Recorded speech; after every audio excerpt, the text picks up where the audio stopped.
A woman called Team 10 for help, saying that her autistic son is stuck in the hospital because of a stalemate with a state agency. The mother told Team 10 troubleshooter Kristen Severance about what she calls a conflict of interest between the man running the facility and his case manager wife.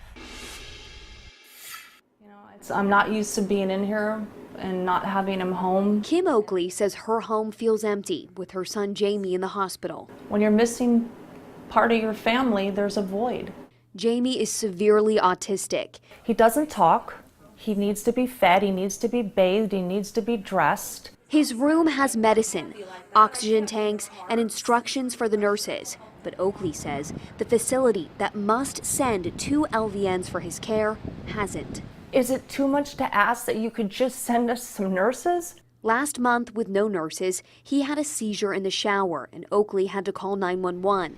He's been in Palomar Hospital since.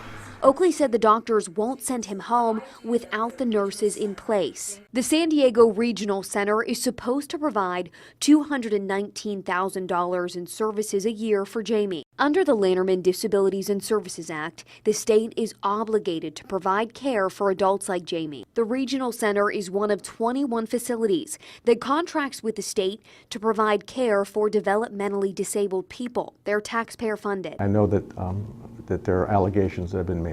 The center's director, Carlos Flores, said he can't talk about specific cases. I could say that for all clients, all 21,000 clients that we serve, we do everything we can in order to provide appropriate services. Flores said there are many reasons why it would take a long time to find nurses, from geography to each client's needs. Oakley believes there is a reason the center is dragging its feet. This money doesn't roll over. If they don't use it, it goes back into their coffers. We're not allowed to keep the money. It's a state rule. It goes back to the state, whatever is not spent. Okay, but it could go.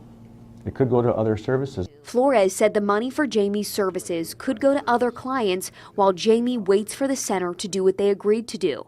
Oakley's other concern. The assistant chief case manager is a woman named Nina Garrett. She's constantly approving or denying funds and services. If she wants to appeal Garrett's decision, I have to appeal to her husband, the director.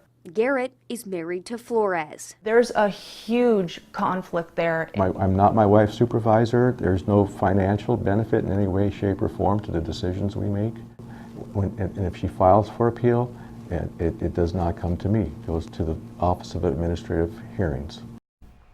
You know, Oakley just wants her son home and out of the hospital. Flores said he does too, but all the responsibility can't be put on the center. He said that all parties have to work together on this one to get Jamie home. I'm Team 10 troubleshooter Kristen Severance.